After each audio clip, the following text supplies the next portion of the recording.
India is poised to become the world's fourth largest economy and Fourth largest economy. Fourth largest economy. We are the fourth largest economy as I speak. 2025. কিন্তু ভারতকে কেন তার নিচে থাকা অর্থনৈতিক দেশগুলো মানে ইউনাইটেড কিংডম, ফ্রান্স বা জাপানের মতো উন্নত দেখাচ্ছে না? যেখানে জাপানের প্রতি ব্যক্তি গড় আয় বছরে 29 লক্ষ টাকা, সেখানে ভারতের পার ক্যাপিটা ইনকাম বছরে 2 লক্ষ টাকা কেন? 10% ধনী ব্যক্তিকে বাদ দিলে বাকি 100 কোটি ভারতীয় আজও মাসে 7,000 টাকা ইনকাম করে কেন? ফোর্থ লার্জেস্ট ইকোনমি হয়েও অধিকাংশ ভারতীয় পানযোগ্য জল, নিয়মিত বিদ্যুৎ, এমনকি শৌচাগার থেকেও বঞ্চিত কেন? তাহলে কি ভারতের অর্থনীতি ব্যর্থ? কেন অর্থনৈতিক বিশেষজ্ঞরা মনে করছেন ভারত মধ্যম আয়ের ফাঁদে পা দিচ্ছে? ভারত কি মালয়েশিয়া, দক্ষিণ আফ্রিকা বা ব্রাজিলের মতো অর্থনৈতিক ভুল সিদ্ধান্ত নিচ্ছে যা ভারতীয় অর্থনীতির গতিকে সম্পূর্ণ থামিয়ে দেবে? সর্বশেষ ভারত কি পদক্ষেপ নিলে প্রকৃতপক্ষে ভারতবর্ষের অর্থনীতি ওয়ার্ল্ড ইকোনমিক পাওয়ার হিসাবে পরিণত হবে, জানবো আজকের এই ভিডিওটিতে। ভারতীয় অর্থনৈতিক সমস্যা বুঝতে হলে প্রথমে মধ্যম আয়ের ফাঁদে পড়ার বিপদগুলি বুঝতে হবে, আর সেটা বোঝার সবথেকে ভালো উদাহরণ হলো 1960 সালের মালয়েশিয়ার অভূতপূর্ব অর্থনৈতিক উন্নয়নের গল্প। মালয়েশিয়ার রাজ্যগুলো মূলত জঙ্গল এবং জলাভূমির। 1960-এর আগে দরিদ্র মালয়েশিয়ার সীমিত খাদ্য সরবরাহকে মাথায় রেখে অধিকাংশ মানুষ সমুদ্রের কাছে বা নদীর তীরে বাস করত। সরকার অতিরিক্ত খাদ্য সরবরাহের জন্য পুকুর তৈরি করে দিত এবং তাতে মাছ চাষ করা হতো। 1960 সালে মালয়েশিয়া ছিল একটি দরিদ্র দেশ যা টিকে থাকার জন্য সংগ্রাম করছিল। 50% মালয়েশিয়ানরা তখনও পড়তে বা লিখতে পারত না। কিন্তু এমন অবস্থাতেই মালয়েশিয়া তাদের ভাগ্য পরিবর্তন করার সিদ্ধান্ত নেয়। তারা 3টি গুরুত্বপূর্ণ বিনিয়োগ স্তম্ভে সম্পূর্ণরূপে মনোনিবেশ করে। ঠিক যেমন আজকের ভারত একের পর এক হাইওয়ে নির্মাণ করছে, 60-এর দশকে মালয়েশিয়া তাদের অবকাঠামোগত ব্যয়কে মোট জিডিপির মাত্র 1.9% থেকে বৃদ্ধি করে মোট জিডিপির 9.4% করেছিল। দ্বিতীয়ত, ঠিক ভারতের মতো মালয়েশিয়া প্রাথমিক এবং মাধ্যমিক শিক্ষায় ব্যাপক বিনিয়োগ করেছিল, যার ফলে সাক্ষরতার হার বৃদ্ধি পেয়ে 96% হয়। এবং অবশেষে মালয়েশিয়া মুক্ত বাণিজ্য অঞ্চল হয়ে ওঠে। কর ছাড় এবং সস্তা বিদ্যুতের মাধ্যমে ব্যবসা করার সহজতাকে উন্নত করে মালয়েশিয়ার সরকার। এই 3টি বিনিয়োগ স্তম্ভের কারণেই মালয়েশিয়া মাত্র 10 বছরে এশিয়ার দুঃস্বপ্ন থেকে এশিয়ার বিস্ময়ে পরিণত হয়। মালয়েশিয়ার মূল বেতন 1970 সালে 375 মার্কিন ডলার থেকে 1995 সালে 4,295 মার্কিন ডলার এবং 2011 সালের শেষের দিকে এটি 10,000 ডলারে ছাড়িয়ে যায়। মাত্র কয়েক দশকে মালয়েশিয়ার প্রতি ব্যক্তির জিডিপি 2500% বৃদ্ধি পায়। কিন্তু এখান থেকেই সমস্যার সূত্রপাত। প্রযুক্তি, নতুন ধারণা অথবা বিলিয়ন ডলারের ব্র্যান্ড নয় যা মালয়েশিয়াকে আজকের অবস্থানে নিয়ে এসেছে। সস্তা শ্রমই ছিল একমাত্র কারণ যা এটাকে বাস্তব করেছে। যখন মালয়েশিয়া 80 এবং 90-এর দশকে নিজের দরজা বিশ্বের জন্য খুলেছিল, তখন অ্যাপেল, সনি, AMD, মোটোরোলার মতো টেক জায়েন্টগুলো মালয়েশিয়ায় এসেছিল কারণ এটি এশিয়ার কারখানা। মানুষ অল্প টাকায় কাজ করতে ইচ্ছুক ছিল, জমি ছিল সস্তা এবং মালয়েশিয়ান সরকার ব্যবসা করা সহজ করে দিয়েছিল। দিনরাত অ্যাসেম্বলি লাইনে কাজ করে রপ্তানি বৃদ্ধি পায় এবং চাকরির সংখ্যা দ্রুত বাড়তে থাকে। এটি কয়েক দশকের জন্য সত্যি ভালো কাজ করেছিল। মালয়েশিয়ায় অধিকাংশ দরিদ্র মানুষ মধ্যবিত্তে পরিণত হয়েছিল, ফলে তারা খরচও করছিল। আর দেশের উৎপাদন এবং খরচ বৃদ্ধি পাওয়া মানে জিডিপি বৃদ্ধি। 1980 সালে মালয়েশিয়ার জিডিপি হয় প্রায় 25 বিলিয়ন ডলার, যা মালয়েশিয়ার অভূতপূর্ব অর্থনৈতিক উন্নয়নের গল্প। বর্তমানের উন্নয়নশীল দেশগুলোতেও ঠিক এমনটাই ঘটছে যা মালয়েশিয়াতে ঘটেছিল। কিন্তু এতে সমস্যা কোথায়? দেখুন, যখন আপনার একমাত্র মূল্য হয় কম মজুরিতে কাজ করা, তখন আপনার কাজ ছিনিয়ে নিতে পারে এমন একজন ব্যক্তি যে আপনার থেকে কম মজুরিতে কাজ করে। মালয়েশিয়ার সাথেও এমনটাই হয়েছে। মালয়েশিয়া যখন উন্নত হতে লাগলো, তখন যেমন উচিত ছিল তেমনটাই ঘটেছিল। শ্রমিকদের বেতন বাড়তে শুরু করেছিল। বেতন বাড়ানো সঠিক কাজ মনে হলেও অন্যদিকে মোটোরোলা, ইন্টেল বা অন্যান্য সব কোম্পানি যারা দেখলো যে অন্য কোনো দেশ আরও সস্তায় শ্রমিক দিচ্ছে, তারা সেখানে চলে গেল। 2020 সালের মধ্যে মালয়েশিয়ার কারখানার শ্রমিকরা গড়ে মাসে $485 আয় করছিল। অন্যদিকে ভিয়েতনাম অনেক সস্তা ছিল, মাত্র $310। থাইল্যান্ড মালয়েশিয়ার থেকে কিছুটা কম, $397, এবং ইন্দোনেশিয়া আরও কম, $280। দেখুন, মালয়েশিয়া ব্যর্থ হয়নি, বরং উন্নত না হয়েই বেশি ব্যয়বহুল হয়ে পড়েছিল।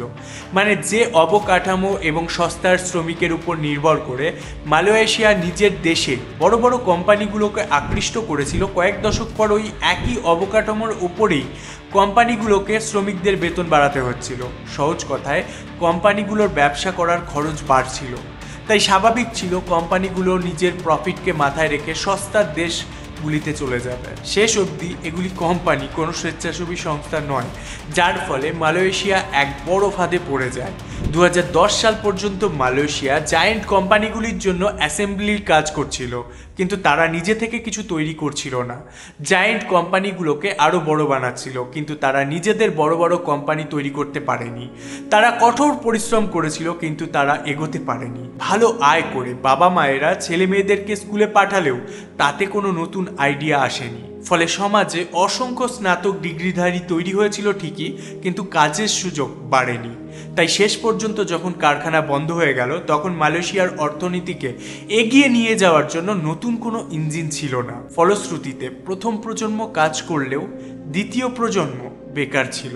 বিশেষ করে কলেজের স্নাতকদের ক্ষেত্রে তাদের জন্য তাদের দক্ষতার সাথে মেলে এমন কাজ খুঁজে পাওয়া সত্যি কঠিন ছিল। বড় বড় কোম্পানিগুলি চলে যাওয়াতে অর্থনৈতিক মন্দা এবং কম বেতন ধীরে ধীরে দেশের অর্থনীতিকে ধীর করতে শুরু করে। ফলস্বরূপ মালয়েশিয়াতে পরিত্যক্ত প্রকল্প, মুদ্রার অবমূল্যায়ন এবং বড় ব্যবসায়িক প্রতিষ্ঠান ও ব্যাংকগুলির অস্তিত্ব সংকটের মধ্যে রয়েছে।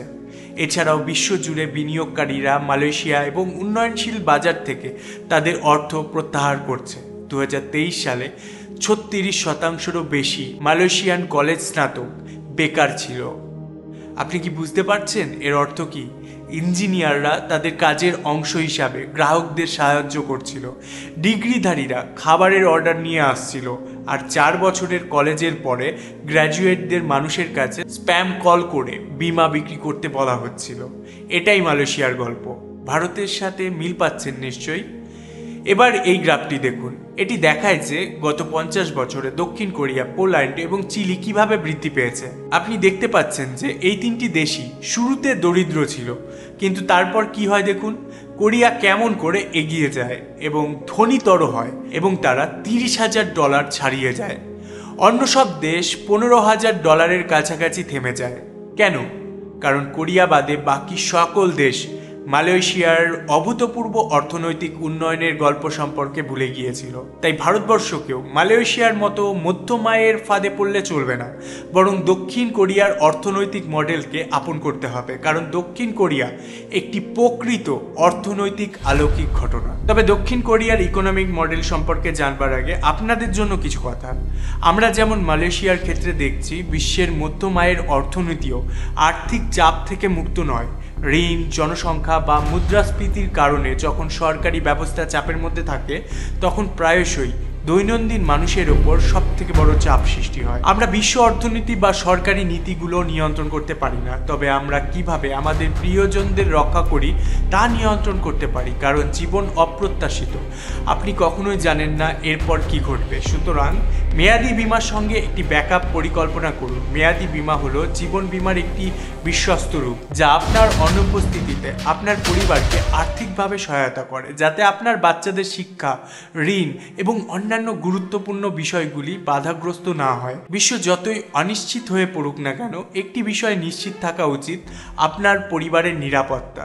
চিন্তা করুন, মালয়েশিয়া দীর্ঘমেয়াদী ঝুঁকি উপেক্ষা করার পরিণতির মুখোমুখি হচ্ছে, কিন্তু ব্যক্তিগত পর্যায়ে আমরা যদি এই একই কাজ করি, তাহলে আমাদের পরিবারই এর মূল্য দিতে পারে।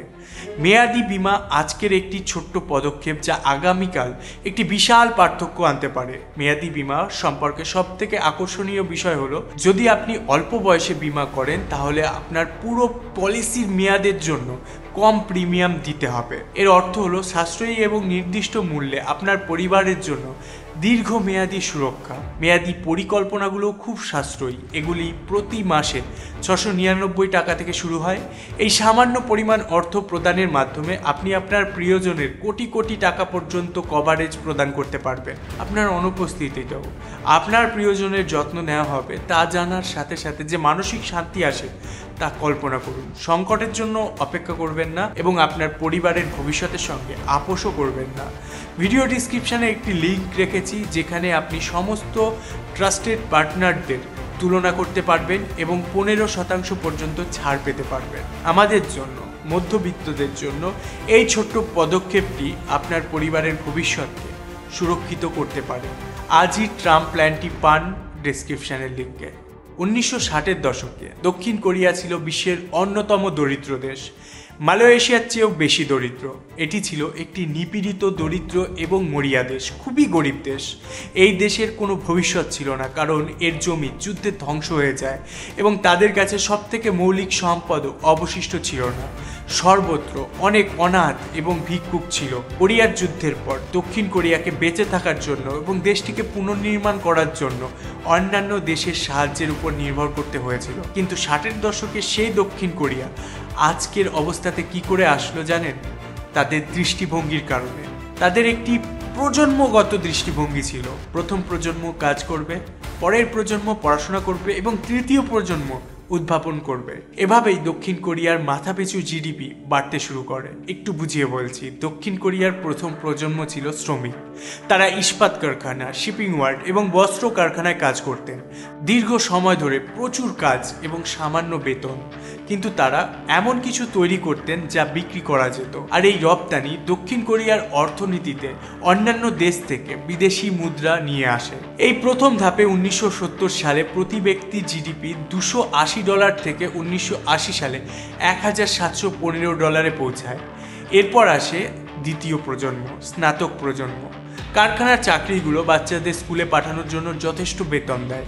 তখন সরকার পদক্ষেপ নেয় এবং শিক্ষার স্ট্রিমগুলোতে, মানে বিজ্ঞান, প্রযুক্তি, প্রকৌশল এবং গণিতের মতো স্ট্রিমে ব্যাপক বিনিয়োগ শুরু করে। 1980-র দশকে দক্ষিণ কোরিয়া বিশ্বমানের প্রকৌশলী, মানে ইঞ্জিনিয়ার, বিশ্বমানের বিজ্ঞানী এবং বিশ্বমানের ব্যবস্থাপক করে তোলে। তাই 80-র দশকে কেবল জিনিস তৈরির পরিবর্তে দক্ষিণ কোরিয়া পণ্যগুলি ডিজাইন করতে পারত, পণ্যগুলোকে উন্নত করতে পারত এবং তাদের উৎপাদন নিজেরাই পরিচালনা করতে পারত। উদাহরণস্বরূপ 1970 এবং 80-র দশকে দক্ষিণ কোরিয়া সবে মাত্র জাপানি যন্ত্রাংশ ব্যবহার করে টেলিভিশন অ্যাসেম্বলি করেছিল, কিন্তু 1990-এর দশকে স্যামসাং কেবল টিভি অ্যাসেম্বলি করছিল না, তারা নিজস্ব স্ক্রিনের নকশা করছিল, মালিকানাধীন চিপসেট তৈরি করছিল এবং বিশ্বব্যাপী ইলেকট্রনিক্স শিল্পকে নেতৃত্ব দিয়েছিল। এবং আজ স্যামসাং কেবল ইলেকট্রনিক্স তৈরি করে না, এটি অ্যাপেল আইফোনের ব্যবহৃত স্ক্রিনের ডিজাইন করে। স্যামসাং এমন একটি ব্র্যান্ড যার Android phone, TV, refrigerator, AC এবং অত্যাধুনিক ডিসপ্লেগুলোকে 10 কোটিরও বেশি মার্কিন পরিবার আপন করে নিয়েছে।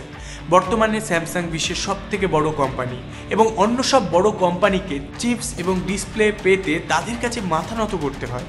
এবার একটু ভেবে দেখুন, যে কোম্পানি আগে অন্যদের জন্য টিভি বানাতো, সেই কোম্পানি এখন বিশ্বের সবথেকে দামি স্মার্টফোন বানাচ্ছে। অতএব তারা জিনিসগুলোকে অ্যাসেম্বলি করার মতো সস্তার কাজ থেকে শুরু করে আজ সেই টেকনোলজিকে উন্নত করে নিজেদেরকে মূল্যবান বানিয়েছে। যখন আপনি সস্তা শ্রম থেকে বিশ্বমানের উদ্ভাবনের দিকে যান, তখন আপনার মাথাপিছু জিডিপি বাড়তে বাধ্য। দক্ষিণ কোরিয়া এখন বিশ্বের 12তম বৃহত্তম অর্থনীতি সহ একটি বৈশ্বিক শক্তি। বর্তমানে 6টি শিল্প এখনও কোরিয়ার রপ্তানি নির্ভর অর্থনীতিকে চালিত করছে এবং ভবিষ্যতে এগুলি আরও বৃদ্ধি হওয়ার সম্ভাবনা রয়েছে। হুন্ডাইয়ের ভারী শিল্পের বৈশ্বিক সদর দপ্তর এখানেই অবস্থিত। দক্ষিণ কোরিয়ার জাহাজ নির্মাণে বিশ্বের মধ্যে সেরা। দক্ষিণ কোরিয়ার কাছে টানা 22 মাস ধরে বাণিজ্য উদ্বৃত্ত রয়েছে। কোরিয়া প্রজাতন্ত্র তার উৎপাদনের প্রতিযোগিতা, প্রধান রপ্তানি পণ্যের দৃঢ় বৃদ্ধি এবং বাজারে বৈচিত্র্যের জন্য আন্তর্জাতিক বাণিজ্যে একটি সক্রিয় খেলোয়াড় হিসাবে তার অবস্থানকে শক্তিশালী করেছে। এদিকে একটু নজর দিন, দক্ষিণ কোরিয়ায় জনপ্রতি জিডিপি 1990 সালে $6,610 থেকে 2000 সালের মধ্যে $12,200 উন্নতি হয়। আর তারপরেই এলো শেষ লাভ, উদ্ভাবক প্রজন্মের হাত ধরে। তরুণ কোরিয়ানরা আরও বেশি করে ব্যবসা শুরু করে। অতীতে যে পরিমাণ ব্যবসা শুরু হতো তার থেকে কয়েক গুণ ব্যবসা 30 বছরের কম ব্যবসায়ীদের দ্বারা মাত্র কয়েক বছরেই শুরু হয়ে যায় দক্ষিণ কোরিয়ায়। কোরিয়ায় অনেক মহান ইঞ্জিনিয়ার এবং ডিজাইনার রয়েছে যা বর্তমানে বিশ্বে খুব গুরুত্বপূর্ণ স্থান অধিকার করেছে। তারা তৈরি করেছে স্মার্ট গাড়ি, স্বচালিত গাড়ি, টেলিমেডিসিনে রোবটের ব্যবহার। হুন্ডাই মোটরস এবং এলজি ইলেকট্রনিক্সের মতো বিশ্বের শীর্ষে থাকা দুটি সংস্থা ড্রাইভিং প্রযুক্তির জন্য সর্বাধিক পেটেন্ট নিয়েছে। এছাড়া বিশ্বের তথ্য প্রযুক্তির উত্থানের সময় দক্ষিণ কোরিয়ায় যে নতুন ব্যবসাগুলি শুরু হয়েছিল তা অর্থনীতিকে নতুন গতি দিয়েছে। ফলস্বরূপ ইঞ্জিনিয়ারদের সন্তানরা শুধু ভালো চাকরিই পায়নি, তারা পেটেন্টের জন্য আবেদন করতে শুরু করে, ব্যবসা শুরু করে এবং বিশ্বজুড়ে ব্র্যান্ড তৈরি করে। 2000 থেকে 2020 সাল পর্যন্ত কোরিয়া কেবল অন্য দেশে ইলেকট্রনিক্স পাঠায়নি। স্যামসাং স্মার্টফোন, হুন্ডাই গাড়িতে এবং এলজি স্ক্রিনে নিজেদের একটি ব্র্যান্ড গঠন করেছে। এক সময় সস্তা এবং হালকা গাড়ি তৈরির জন্য মানুষ হুন্ডাইকে নিয়ে ঠাট্টা করত, কিন্তু এখন তারা বৈদ্যুতিক গাড়ি, বিলাসবহুল গাড়ি, এমনকি হাইড্রোজেন চালিত যানবাহনও তৈরি করছে। আর এটা বাস্তব হয়েছে 3টি প্রজন্মের অগ্রগতিকে কেন্দ্র করে। প্রথমে কারখানায় শ্রমিক, তারপর প্রকৌশলী মানে ইঞ্জিনিয়ার, অবশেষে বিশ্বমানের উদ্ভাবক। তাই এখন দক্ষিণ কোরিয়া আর সস্তার অ্যাসেম্বলি পণ্য তৈরি করে না, তারা এমন পণ্য তৈরি করে যা সারা বিশ্বে সম্মানিত এবং যা ক্রয় করার জন্য বিশ্বের মানুষ প্রচুর অর্থ ব্যয় করতে প্রস্তুত। আর ঠিক এই কারণেই তাদের মাথাপিছু আয় পাগলের মতো বাড়ছে। এটা রাতারাতি সম্ভব হয়নি। দক্ষিণ কোরিয়ার জনগণই অর্থনৈতিক সিঁড়ি বেয়ে ওঠার জন্য একসঙ্গে কাজ করেছে। এইভাবে দক্ষিণ কোরিয়ার মাথাপিছু জিডিপি 150 থেকে $33,000 চলে গেছে। তাই প্রকৃতপক্ষে অভূতপূর্ব অর্থনীতি হলো দক্ষিণ কোরিয়ার। কিন্তু ভারত কোথায়? আজকের দিনে ভারত কোথায় দাঁড়িয়ে আছে? কাগজে কলমে ভারতের অর্থনীতি বুম করছে। রেকর্ড সংখ্যক স্টার্টআপ বের হচ্ছে, বুলেট ট্রেনের পরিকল্পনা করা হচ্ছে, দ্রুত গতিতে হাইওয়ে নির্মাণ করা হচ্ছে, বিশ্বের অন্যান্য বড় অর্থনীতির চেয়ে দ্রুত জিডিপি বৃদ্ধি পাচ্ছে। এই সব সংখ্যা খুবই লাভজনক মনে হচ্ছে, কিন্তু যদি আমরা গভীরভাবে দেখি তাহলে ভারতের অর্থনীতির বিষয়টা ভীষণ জটিল। দেখুন, ভারত আনুষ্ঠানিকভাবে 2007 সালে নিম্ন মধ্যম আয়ের দেশে পরিণত হয়েছিল। আজ আমাদের মাথাপিছু আয় প্রায় $2,400। এখন যদি আপনি ভারতের ঐতিহাসিক অগ্রগতির দিকে তাকান তাহলে এখনকার অগ্রগতি উল্লেখযোগ্য বলে মনে হবে, কিন্তু এই সংখ্যার পেছনে লুকিয়ে রয়েছে এক ভয়ানক সত্য। ভারতের অর্থনৈতিক গল্প একটি দেশের মধ্যে থাকা 3টি ভিন্ন দেশের বর্ণনা দেয়। যেমন শীর্ষ 10% অর্থাৎ শীর্ষ 12 কোটি ভারতীয় জার্মানের মতো জীবনযাপন করে, মাথাপিছু $15,000-এরও বেশি আয় করে, তাদের আন্তর্জাতিক চাকরি আছে, তারা মার্কিন যুক্তরাষ্ট্রের শেয়ারে বিনিয়োগ করে এবং বিলাসবহুল জীবনযাপন করে। মধ্যবিত্ত 30 কোটি ভারতীয় বাংলাদেশের মতো জীবনযাপন করে, তারা সংগ্রাম করে, দরিদ্র থেকে মুক্তি পায়, কিন্তু তারা শুধুমাত্র একটি চিকিৎসার বিলের কারণে পুনরায় দরিদ্রতায় ফিরে যেতে পারে। এবং তারপর আমাদের 1 বিলিয়ন নিম্নবিত্ত মানুষ আছে। এখানে 100 কোটি মানুষ আছে যাদের মাথাপিছু আয় মাত্র $1,000। এই মানুষগুলো সাব সাহারান আফ্রিকার মতো জীবনযাপন করে। হ্যাঁ, আপনি ঠিকই শুনেছেন, 100 কোটিরও বেশি ভারতীয় বিশ্বের দরিদ্রতম অঞ্চলের মানুষের মতো জীবনযাপন করে। তাদের কাছে যথাযথ স্যানিটাইজেশন, স্থিতিশীল বিদ্যুৎ, ডিজিটাল অ্যাক্সেস নেই বললেই চলে এবং রয়েছে অত্যন্ত সীমিত সুযোগ। গ্রামীণ এলাকায় শিশুদের কাছে এমন ডিভাইস নেই যার মাধ্যমে তারা অনলাইন ক্লাস করতে পারবে। তরুণ এবং বৃদ্ধদের রেল লাইনই তাদের বাথরুম। এই জনসাধারণের জন্য গন্ধযুক্ত এবং অপরিষ্কার পাবলিক টয়লেট একমাত্র বিকল্প। ভারতের মাথাপিছু গড় আয় যদিও $2,400, তবুও নিম্নতম 70% জনগোষ্ঠীর অর্থনৈতিক অভিজ্ঞতা একটা ভয়ানক দুঃস্বপ্নের চেয়ে কম নয়। আর এখানেই ভয়ের বিষয়টা শুরু হয়। মালয়েশিয়ার মতো ভারতও নিম্নবিত্ত 100 কোটি মানুষের সস্তা শ্রম এবং রপ্তানিতে নির্ভরশীল। আমরা ফোন, গাড়ি এবং গ্যাজেট অ্যাসেম্বলি করে উন্নয়ন করার চেষ্টা করছি, কিন্তু সত্যি কথা হলো শুধুমাত্র বেতন বৃদ্ধি দিয়ে ধনী দেশ গড়ে তোলা যায় না। আর শুধুমাত্র কারখানা স্থাপন করে 100 কোটি মানুষকে দারিদ্রতার হাত থেকে মুক্তি করা যাবে না। মালয়েশিয়াও এটা চেষ্টা করেছিল, কিন্তু তারা আটকে গেছে। আজ আমরা 3টি বড় ফাঁদে পা দিচ্ছি। প্রথমটি হলো ভারতের শিক্ষা ব্যবস্থার ফাঁদ। ভারতে আমরা প্রতি বছর লক্ষ লক্ষ স্নাতক উৎপাদন করি, কিন্তু তাদের মাত্র 45%ই বাজারের চাহিদা অনুযায়ী দক্ষতা অর্জন করে। এটা দক্ষতার ঘাটতি নয়, এটা ব্যবস্থার ব্যর্থতা। আমরা কোচিং সেন্টার তৈরি করি কিন্তু ক্যাম্পাস তৈরি করতে ভুলে যাই। আমরা ছেলে মেয়েদের পরীক্ষায় উত্তীর্ণ হওয়ার পদ্ধতি শেখাই কিন্তু সমস্যা সমাধানের পদ্ধতি শেখাই না, যার ফলাফল অনির্দিষ্ট বেতনে ইঞ্জিনিয়ার, বেকার MBA এবং ডিগ্রি তো আছে কিন্তু কোনো নির্দেশনা নেই এই প্রজন্মের কাছে। এই নিম্নমানের শিক্ষার দরুন বড় বড় আবিষ্কার হবে বা উদ্ভাবন হবে তা সম্ভব নয়। এরপরে আসে উদ্ভাবন ঘাটতির ফাঁদ। ভারতের বিশাল আকার এবং ভারতের অর্থনীতির বিশাল সম্ভাবনার পরেও জানেন কি ভারত তার জিডিপির মাত্র 0.7%ই গবেষণা এবং উন্নয়নে ব্যয় করে। আপনি যদি অন্যান্য দেশের সাথে এটিকে তুলনা করেন তাহলে আপনাকে লজ্জিত হতে হবে। দক্ষিণ কোরিয়া 5.21%, জার্মানি 2.68%, চীন 2.56% ব্যয় করে। চীনের ব্যয়টা কম মনে হচ্ছে নিশ্চয়ই, কিন্তু আসলে এটিই সর্বাধিক, কারণ চীনের অর্থনৈতিক মূল্য $17 ট্রিলিয়ন আর ভারতের মাত্র $4 ট্রিলিয়ন, যা কার্যত ভারতের চেয়ে 4 গুণ বেশি। তাই দেখলে বুঝতে পারবেন আমরা কার্যত কোথাও নেই। আসলে এই বিশাল জনসংখ্যার ভারত বছরে 1 লক্ষেরও কম পেটেন্ট দায়ের করে, সেখানে দক্ষিণ কোরিয়া 1,50,000-এরও বেশি পেটেন্ট দায়ের করে। মার্কিন যুক্তরাষ্ট্র 2,80,000 পেটেন্ট এবং চীন 6 লক্ষ পেটেন্ট দায়ের করে। দক্ষিণ কোরিয়া স্যামসাং, হুন্ডাই এবং LG তৈরি করেছে। আমরা এখনও পরবর্তী ভারতীয় বিশ্বব্যাপী ব্র্যান্ডের জন্য অপেক্ষা করছি। সবথেকে খারাপ দিক হলো আমরা এমনকি অ্যাসেম্বলিতেও ভালো করতে পারছি না। আমরা পরবর্তী স্যামসাং তৈরি করতে পারছি না, আমরা পরবর্তী হুন্ডাই তৈরি করছি না, আমরা এমনকি নিম্নমূল্য উৎপাদনের খেলাতেও জিততে পারছি না, যা মালয়েশিয়া 40 বছর আগে এই খেলা খেলেছিল। এই কারণেই আমরা এখনও মৌলিক সাক্ষরতার সাথে লড়াই করছি। আর আমাদের ইঞ্জিনিয়ারিং কলেজ সম্পর্কে শুধু এইটুকুই বলার যে তারা সেমিস্টার পরীক্ষায় পাশ করার জন্য কপি পেস্ট গবেষণা তৈরি করছে, তারা উদ্ভাবক তৈরি করছে না। আর সর্বশেষ ফাঁদ হলো, যদি আমাদের মানুষ কাজ করতেও চায় তাহলে আমাদের যথেষ্ট কারখানা নেই। মেক ইন ইন্ডিয়ার সেই মহৎ স্বপ্নটি কি আপনার মনে আছে? বিশ্বের কারখানা হিসাবে ভারতকে গড়ে তোলা। কিন্তু 10 বছর পরে কি হলো? ভারতের জিডিপিতে উৎপাদনশীলতার অংশ প্রায় একই রয়েছে। 2014 সালে এটি ছিল 15%, 10 বছর পরেও এটি 15 থেকে 17%-র মধ্যেই আটকে আছে। এই কারণেই আমাদের উৎপাদনশীলতা বৃদ্ধি পাচ্ছে না, ফলস্বরূপ আমাদের সস্তা শ্রমের সদ্ব্যবহার হচ্ছে না। আর ভবিষ্যতে যদি সস্তা শ্রমে আমরা সফলও হই, পরবর্তীতে এশিয়া বা আফ্রিকার অন্য কোনো দেশে যদি আরও সস্তা শ্রম দিতে পারে তাহলে কোম্পানিগুলি ভারত থেকে চলে যাবে। এইভাবেই মেক ইন ইন্ডিয়া যদি সফলও হয় তাহলেও আমরা মধ্যম আয়ের ফাঁদে পড়ে যাচ্ছি। তাহলে প্রশ্ন হলো আমরা কি করব? উত্তর বেশ সরল। ফ্রেমওয়ার্ক, বিনিয়োগ, উৎপাদন এবং সম্প্রসারণ। ভালোভাবে বুঝতে আবারও দক্ষিণ কোরিয়ার দিকে তাকাই। 1960 সালে যখন দক্ষিণ কোরিয়ার জনপ্রতি জিডিপি ছিল মাত্র $150, তখন তারা বিদেশি সাহায্যের উপর নির্ভর করার পরিবর্তে বিনিয়োগ আকর্ষণের জন্য একটি পরিকল্পনা তৈরি করেছিল। তারা অবকাঠামোতে অর্থ বিনিয়োগ করেছিল, ভূমি অধিকার সংস্কার করেছিল, ব্যবসা শুরু করা অসম্ভব সহজ করে দিয়েছিল এবং সবথেকে গুরুত্বপূর্ণভাবে তারা প্রাথমিক শিক্ষায় নিবিড়ভাবে বিনিয়োগ করেছিল।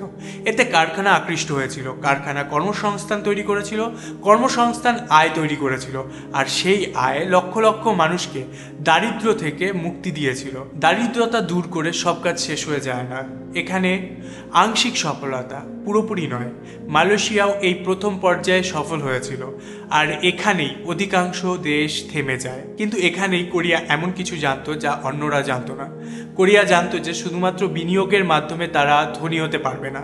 তাই এখান থেকেই পরবর্তী ধাপ শুরু হয়, যাকে বলা হয় ইনফিউশন। দক্ষিণ কোরিয়া সরবরাহ শৃঙ্খলের নিচু স্তরে থাকার পরিবর্তে তারা বেছে নিয়েছিল উপরে উঠতে।